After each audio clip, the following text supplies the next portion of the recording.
bit. I want to let you guys know the money in there. What happens if it drops another 10, another 50? Look, since 26, the S&P has come back, giving some good advice, and he always says, hey man, you give me some good advice. I gave him some advice like you sitting on, say, like, I don't know, $30,000. Little by little, don't dump a whole lot once a month, whatever you want to do. Don't worry about the money dropping a little bit, little percentage here, little percentage there.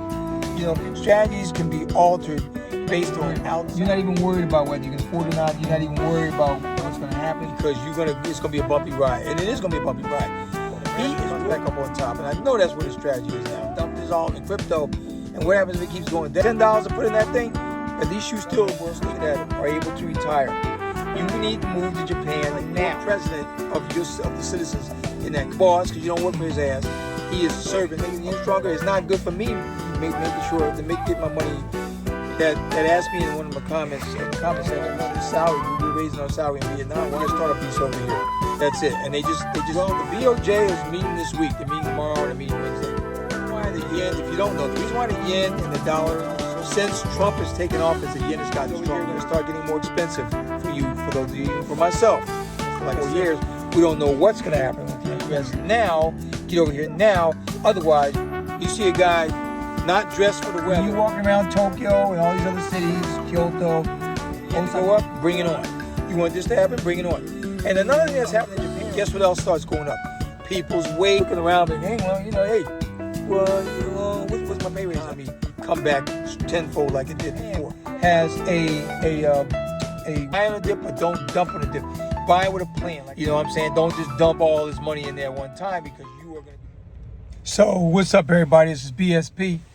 So, I don't usually I don't do videos up here a lot on the market. I've done a few crypto videos, but I talk about the market every day, and I'm going to give you my take on the market. Some of my peers are telling me that, hey, man, you should talk about the market more. You know a lot about the market. You know a lot about numbers. Your numbers are good, but you don't get up here and talk enough about it. So I'll talk about it a little bit. I want to let you guys know what's going on, what's my take. Right now, we are dealing with a very fickle market. Everybody's saying that we could go in a recession. Crypto hasn't been looking too good. The market just hasn't been looking too good. You got Tesla down over 50%. Nvidia's down. A lot of big players. S&P's down 10% since January. The Nasdaq's down 15%. So, this is all good. Now, I always tell people, look, now is a good time to go buying, but you have to buy with caution.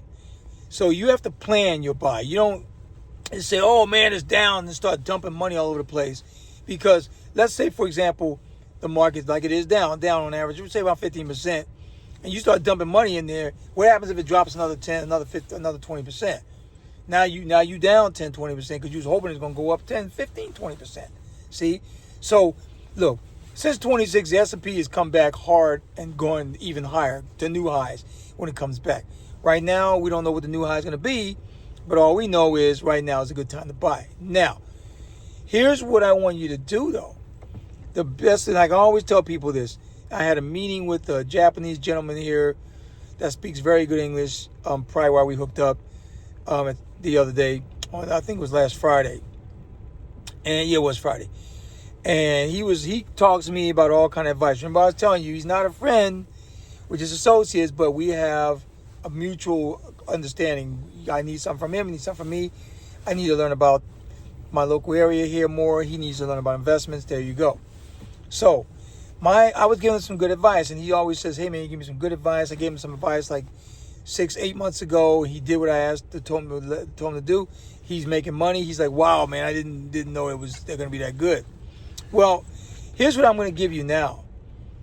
Right now, if you sitting on, say, like, I don't know, $30,000 or whatever, or a chunk of money, don't just drop all that money on the market right now.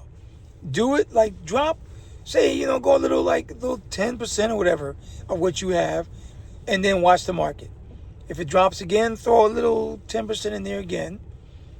Watch the market. If it drops again, just throw a little. Do little by little. Don't dump a whole lot in the market right now, because if you exhaust all your liquid trying to buy the dip, guess what? All your liquid is dropping 20, 30, 40% if it's still going down. Because honestly, we don't know what the dip, how low this thing is going to be is what I'm saying. We don't know how low it's going to go. All we know is it's a good time to buy. But see, to me, any time is a good time to buy. That's why I always tell people to periodically invest, do periodic investments. And I think that's what that gentleman was alluding to with me. And I said, look, just invest, like get your plan set up, invest every 2 weeks or once a month, whatever you want to do. Don't worry about the market. Don't worry about how the pricing is. Just get them stocks up, get them positions up, get the volume up that you have of these positions, is what I was telling them. And that's going to make you money. You have to think long term. This is the perfect time to think long term. This is what it is. Then this is what I'm doing. Like I said, I'm only dropping a little percentage here, a little percentage there, a few percentages of this, that, the other into the market. And then I watch. When it drops a little bit longer, I just pick me up a little bit more. I never time the market, because timing the market is dangerous. You time the market, you're going to end up losing a lot of money, because you need to remember, you should have what I call out of market funds readily available, but you also need to have some funds that you can live by too, right? Live on. So for example, ideally, you want to have at least like 18 months worth of monies put aside just in case the market crashes. Now, is the market going to crash? We don't know. But we do know this, that if it goes into two negative quarters in a row equals a recession, right? Now, here's what I'm gathering. Here's what I'm picking up from the Trump administration here. What Trump would like to see is a recession. And the reason why Trump wants to see a recession is because he knows that with a recession, interest rates will come down. When interest rates come down, he's a businessman. He knows that people will borrow more. So he's under the assumption that borrowing more with lower rates is going to help the American economy. He could probably be right about that, but the problem is there's no guarantee of when this, that, the other is going to happen. Yeah, I see the strategy. But, with strategies can be altered based on outside things, right? Like, my friends know me. I always tell them to also focus on current events. Remember those current events classes back in school? They were telling those current events. We were taking those current events courses for a reason. You may not have thought, I don't care about what's going on today. What do I care? You follow current events, you will be able to make your decisions better, and you'll be able to better manage your funds. You'll be able to make more money. Trust me, I've made so much money following current events. See, and these are events that you yourself have no control over, but with a solid plan, you can navigate through these events. See, life is all about navigating through events, brothers. It's all about navigating through the bullshit, if I could put it in other terms. It's not about going against the grain. It's about navigating through the shit. That's how you come out on top. That's how you make that bread. That's how you put yourself in a situation where you don't even have to worry about what it is. See, you living good when you spending money and you're not even worried about it. You're not even worried about whether you can afford it or not. You're not even worried about what's going to happen. You're not worried about any financial situation. You're not worried about recessions. You're not worried about stock market. You're not worried about none of this. You know that no matter what, you're going to be good. See, you're going to be fine. And this is the biggest problem we have in the United States. So many people are not well informed, and so many people are not well prepared for what's going to come their way. It's going to be a lot of suffering, brothers. A lot of suffering in the U.S. Trump is expecting this thing to go south. He wants it to go south, and he's saying that people are going to have to bog down. That's really what he wants to say is, look, you got to bog down. You're going to get your ducks lined up, because it's going to be a bumpy ride. And it is going to be a bumpy ride. He is willing to take the whole world economy down just to make sure that America comes back up on top. And I know that's what his strategy is now. He wants to burn this fool down, burn this market down to nothing. Because he knows that if nothing's out there, America's always going to come on top. He basically wants to take the world economy, back to the end of World War II. And who's the only one that stood at the end of World War II? The United States was the only one standing at the end of World War II. So that's what he's looking at doing. The only thing that you have to do is make sure that you plan well and that you don't dump on the dip. Buy on the dip, but don't dump funds on the dip, is what I'm trying to say. Do your periodic investments. Have a plan. If you're only putting $500 every month into crypto or the market or whatever, that's okay. That's okay. Because you're going to make that money no matter what. You're going to make that money.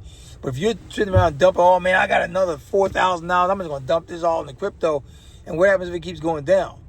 Last I checked, Bitcoin's around 80-something, 81, 82,000, right? When we saw it at 109,000, it's high. It hasn't been that way in over a couple months now. So since January. So everybody's saying, oh, Bitcoin going to go up to 200,000. They could be right. It is going to go up way more than that. But the question of the day is when? When is it? Nobody knows. You can't time this thing. People say, oh man, get more Bitcoin, get more this, get more that, get more that, get more that. Okay. Get more of stuff, but get it with a plan. Get it with a plan and stick to your own plan. Trust me, I've done very well with my investments because I stick to my own plan. I see the market out there. I see things going all over the place. I see, everybody moving to the left when they need to be moving right, or moving to the right when they need to be moving left, or just because they see everybody else doing it.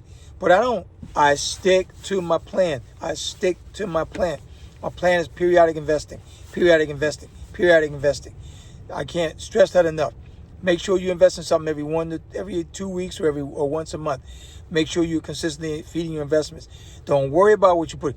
If you only got $10 to put in that thing, at least you still sticking to your plan. Stick to your plan. I cannot stress that you got to stick to that plan. Now, there's a lot of things happening. Of course, I'm coming to you from Japan, and I get up here and I talk numbers because it always has to do with people moving to Japan and traveling to Japan, right? Well, this is going to affect your travels to Japan because the market is about ready to be very upsetting, right? So, here's what I'm getting at. For those of you, I did a few videos ago about the government workers that are able to retire.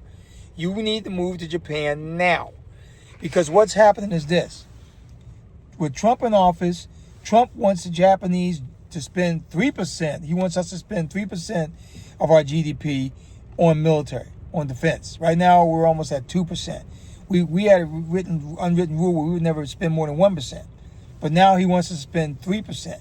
The new potential, I don't know if you got it confirmed yet, but this guy, Mr. Glass, who's going to take over Rahm Emanuel as the ambassador to Japan. Trust me, when you live in Japan or wherever country you live in, you need to know who that ambassador is, because that is like your president of the citizens in that country. You can get to go to them anything. You can actually set up a one-on-one with them just to talk about what's going on in the country. Yes, that is a public official. He is not your boss because you don't work for his ass. He is a servant of the people, and that's what he is. But he represents America. So Mr. Glass is saying that Japan is not spending enough. Right now, Japan is spending $1.4 billion for American forces here. They want to take that shit up to $8 billion. That ain't no chump change in Japan. That's a lot of money. $8 billion is a lot of money. So what Trump is telling them that he wants them to do, he wants them to strengthen the yen. He wants to make the yen stronger. What does that mean for people making the yen stronger? It's not good for me making sure to get my money in U.S. dollars for my investments. But you know what? I have a plan. I always have a plan for that. Like the Canadians say, there's a badge for that. Well, guess what? In my case, there's a plan for that. Okay? So if you're on, but right now I'm telling you, if you're on, if you have any desire to live in Japan, and you can live in Japan, like mainly if you're married to a Japanese spouse, because there was a guy the other day that asked me in one of my comments, in the comment section, he says, hey, I'm retired. How can I move to Japan? So, yeah, my wife has asked me something. I'll have to let her know in a few minutes. But he's like, hey, so how can I get to Japan? I'm retired. I said, well, the only way for you to get to Japan right now is on the spousal visa, or if you want to come over on a business visa, because you're not going to work. Japanese are not hiring people in the 60s, guys. Sorry, 50s, 60s, they're not hiring you. No, they want young meat. And they're sad because their salaries are not 50 or 60-year-old salaries anyway. They're getting people from Vietnam and Nepal, those countries. And now Vietnam is thinking, I don't know if I want this salary. We're raising our salary in Vietnam. Why leave Vietnam, your home country, just to go somewhere else and make less money? All right, so now you got Nepal, Indonesia, and Myanmar folk over here trying to get it into Japan. So the only way you really got to get here, the only two ways for retirement is if you're married to a Japanese, or you try to do that startup visa over here. That's it. And they just relaxed some of the measures on that. So you need to take a look at that startup visa. Google it, startup visa Japan, and see what they're talking about. They may talk about a startup business visa. Okay. Now, here's what is happening. This is why I'm telling all you guys to get over here now. You heard what I just said about Trump wanting the yen to be stronger and the Japanese spend more money. Well, the BOJ is meeting this week. They're meeting tomorrow and they're meeting Wednesday here in Japan. It's Monday in Japan right now. And they're not going to raise rates. They're saying they're not going to raise rates, but they may raise rates a quarter point in June. Now, as you know, the reason why the yen, if you don't know, the reason why the yen and the dollar are so far apart is because the interest rates in the U.S. and Japan are so far apart. U.S. is higher rates. Japan is bone low rates.